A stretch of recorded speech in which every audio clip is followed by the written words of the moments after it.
Good afternoon, ladies and gentlemen. It's August the 4th, 2024. Wake up, everybody, with Brother Phil and Brother Amir. We have a couple different topics we're going to discuss today.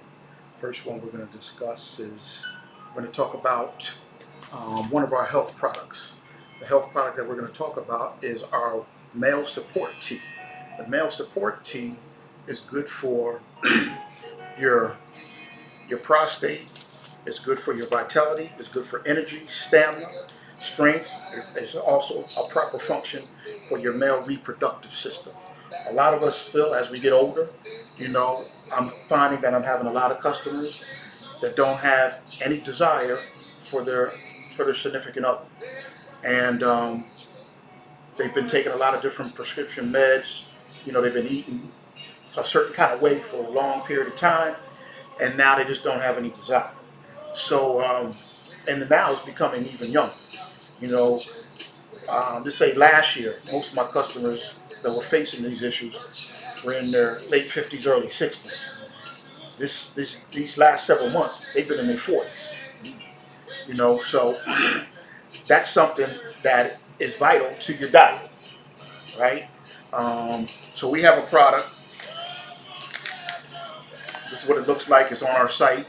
This is on our tea site, www.goldenleafteas.com. A really great product. It's a mixture, a blend of ashwagandha, ginkgo leaf, horny goat weed, licorice root, and raw tuberose fruit. A real good blend, but it's also good for energy. A lot of us don't have energy throughout the day. Some of us get up and they're sluggish in the morning, and they need a cup of coffee or something, or energy drink. This will give you a boost of energy first thing in the morning as well. I've been taking it now just to see how I feel, because I take a lot of different things. I always try the products out. This is a product that I got from one of our vendors out of Jamaica. So I'm at the gym, and I've been at the gym now for 2.5 months. I done lost 11 pounds, so I'm feeling great about that. I don't know if it's just the male support tea, but I know it can't hurt. You know. Let me ask this question about the tea. So, like you said, as we get older, uh, life changes quite naturally as you stay to diet. So this particular tea that will help in that department, it can be made cold or hot. Cold or hot. It's a loose wild tea, Okay. which is really nice. I mean, one tablespoon or teaspoon can get you 2 glasses. Okay. And then if you want to make, like say for instance, you want to do 16 ounces, 32 ounces, just put a couple of spoons, and then you can refrigerate it. Now, if you want to add whatever you want to add, Okay. that's going to take away. But honey, That's lemon, yeah. the natural things, it's going to still keep its potency. Okay. But some folks like to sweeten up their teas. Right. Know. Well, I wouldn't advise putting sugar. Yeah. Like I said, honey. I don't know what other natural sweeteners out there. I know a lot of people use agave, but yeah, honey or some agave. Yeah. GoldenLeafTeas.com. Male support. Real good tea. But I also want to mention that we still have the lost books. The lost books are herbal remedies. We still have those available. It's on our website. It's on Golden Moringa USA, as well as Golden Leaf Teas, as well. GoldenLeafTeas.com. We will be doing our next event is going to be August the 17th. We're doing the Pan-African Festival in Decatur, downtown Decatur. They have expanded. It was in the square. The square. Now they've taken over the whole street. The whole street. They're going to have that. So it's going to be really nice. They have Dead Presidents is going to be performing. They have some really good, conscious folks that will be at the event. It's going to be on a Saturday from noon to 10. Pan-African Festival. If you're in the Atlanta metro area, please come out and check us out. There's going to be a lot of different vendors as well. Come out and support, black-owned businesses. Okay. Now with that festival in Decatur, okay, you said it's Pan-African. Yes, sir. So are they going to have speakers out there too this Yeah, year? yeah, they're gonna have guest speakers. Okay. Yeah, they're gonna have guest speakers. You know, African dance, dog. Like I said, Dead Presidents. They'll be performing.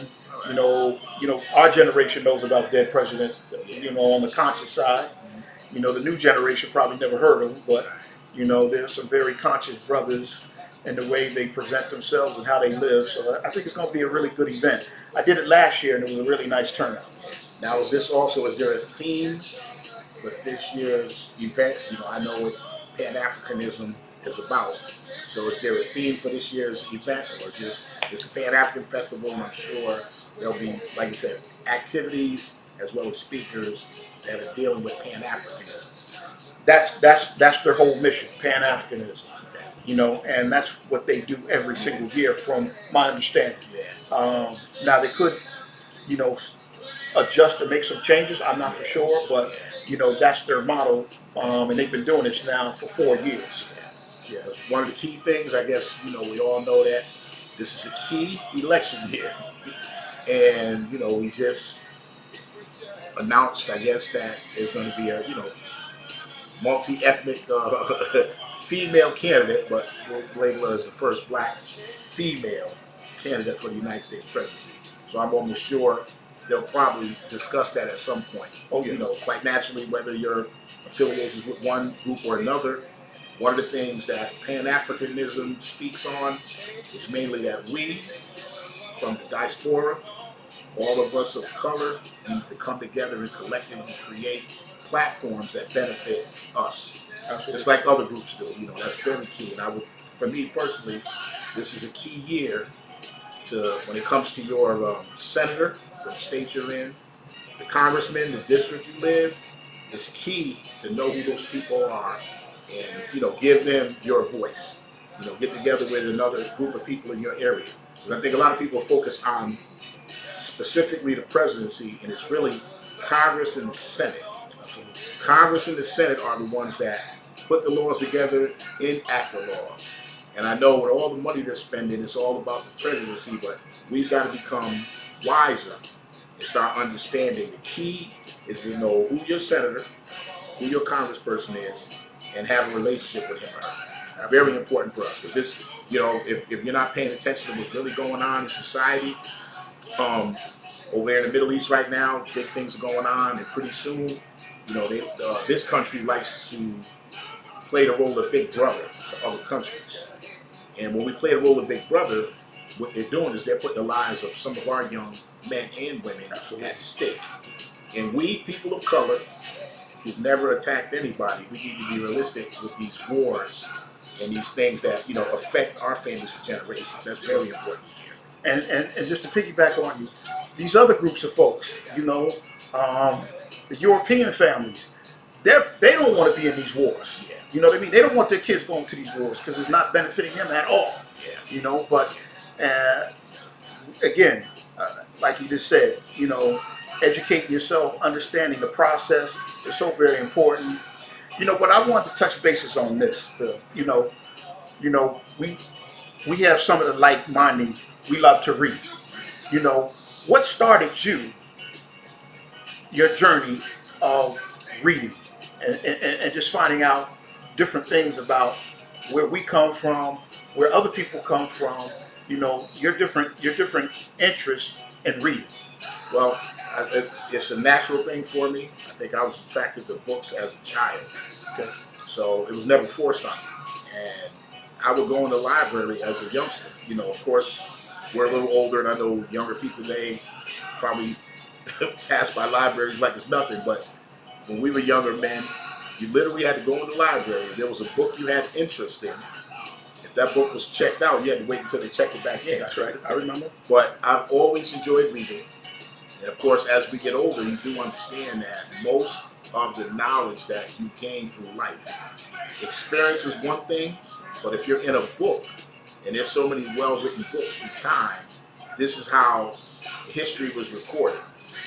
And of course, passing knowledge down, it came out in book form. So I to this day, I just enjoy reading, and then being able to have a discussion with a like-minded individual where you can literally speak on subjects, geography. Um, Malcolm X is I would say for me, Malcolm X and Marcus Garvey are two individuals that I gained interest in as a young boy. So Malcolm X, those that know the story, went to prison. He took, I think it was the encyclopedia, and he went from A to Z. And of course, him being the exceptional orator that he was, that encyclopedia or dictionary gave him, of course, a vast vocabulary. And of course, the more we read, now you can hold conversations with people on various subjects. And I noticed that a lot of us, unfortunately, are getting our information second and third hand. If you don't do your due diligence, you'll take the information that someone gave you without your own information to, either refute or acknowledge what someone gave is true. And reading is always important. I know I got introduced because I really didn't like to read initially. I was out playing sports, just young, you know what I mean? But my mom always was an advocate reader. My mom would read like 4 or 5 newspapers. And what she did is say, I'm going to give you the section that you like the most, which was initially sports. So she said, once you start reading the sports, right, then I'm going to go over what you read about sports. And then she would give me different sections of the paper. Then I started reading like that. And then I have a cousin. My cousin, me and him, we grew up together, and he was an advocate reader. I remember as we got older, he had all these books, and he was showing me all these different things inside the books, And I never forget, we went to a bookstore, a black bookstore, and it was the same book that he had. He's like, listen, you need to get this. But once I got it and I opened it up, it was like I was in another on another level, like another plane. You know what I mean? Because what I was filling my brain with and my body with was like, wow, they never say these certain things, in school. They weren't saying these things, outside of a few people may have said it that were older than us, but it was a brief conversation and then you moved on to something else. But now I had this book right in front of me that I could continue on and continue to gather new information that could change my thought process and my ability to ask questions on why, where, who, when, So,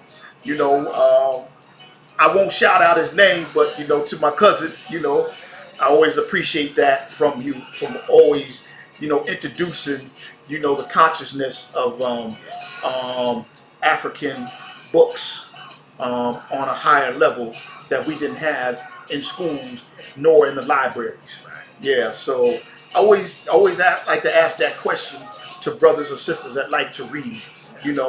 What was your initiation or how you wanted to get into reading and it's become a part of your everyday lifestyle? Because so many of us, like we said, you walk in a house and you don't see no books nowhere. You know what I mean? So what kind of conversation can you truly have about anything that has any importance, not just to me and you, but to the bigger picture? Because if you discounting everything off of this phone or off of that television and telling you lies, you're in a world of trouble. And there's so many of us that just think this is the gospel. Why would they not tell us the truth? We still on that level. Like, why would they not tell us the truth? Well, if someone has a financial or vested interest in keeping a group of people at bay, under their thumb, if you hide information from them and you give them their thoughts, and I know that may sound crazy to some people, but if I'm using the term someone gives you their thoughts, if all your information and knowledge comes from the books that were chosen for you to study when you went to school, if you step back for a minute and say, okay, why did they choose this book, right? Because there's varieties of information out there. And one of the craziest things when we talk about books, for us as black people, you wonder why we're taught about all these European people, the George Washingtons, the Thomas Jeffersons, the Ben Franklins, and they tell us that they are the fathers of this country. Now, right there's no people of color. Anyone that knows Benjamin Banneker, that's one of the names from back in the day, but his stature is not as high.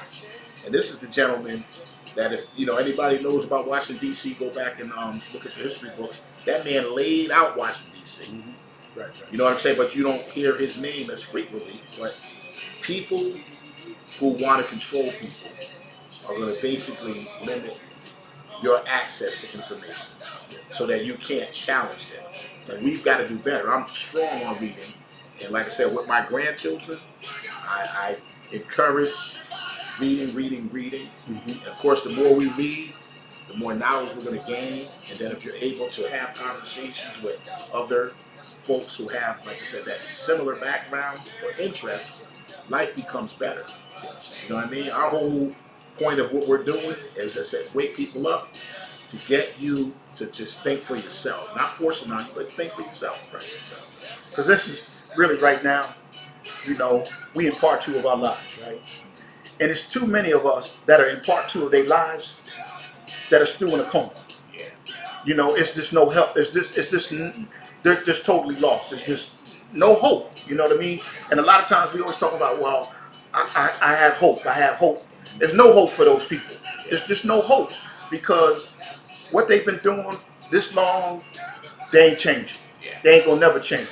They gonna go to wherever they going, thinking it was that way the whole entire time, where they seen, they experienced, they've eyewitnessed everything underneath the sun that we have been through, and we're still here functioning, because it's our time. It's our time now. And the ones that are not prepared, and the ones that feel as though, guess what, we can simulate with these other folks and glorify them, they toast. They toast. It is our time, and the ones that's ready gonna take it to the next level, because the younger generations that's conscious, they ready. They ready. And they're not waiting on us. They're not waiting on us. They feel as though they don't need us, right? And their whole thought pattern is a lot different than most of us, because a lot of us are not in tune. We so busy thinking that, okay, if I got a younger son, okay, I got to outdo him. Or if I got a younger daughter, the mom's got to outdo the younger daughter, versus, okay, you supposed to be, okay, the missing link to bring her or him, okay, that's going to be better than you. But we competing. And on that note right there, before we close out this segment, we should be working on, and this is something that's been around from the beginning of time, but it's not practiced in a lot of our families. Every generation should elevate the generation coming behind it. Absolutely. Like a set of stairs. So if your family's been around for several generations, right? How that initial generation started, by now the next generation will be here. And that's something that, if we're not having the discussions, if it's not something that's, kind of fed to you at an early age, you're out here, what Brother Amir stated about competing. I don't understand. Competing is supposed to be friendly in sports and all that, I get it. But for a family to elevate itself, it requires the due diligence of the family. Identify your family members that have the intellectual ability to lead. And it doesn't always have to be the older. It could be younger. I have respect for everybody. If someone's a 12-year-old and there's something that he knows that can show me, especially these kids today with the electronic devices. I'm from an era where those things weren't important. So you got young kids today. I see my grandchildren. They adapt to that stuff quickly. So using them in your family as a family unit is important. Absolutely. Well, that's the end of this segment. We want to say thank you for listening and tuning in to us.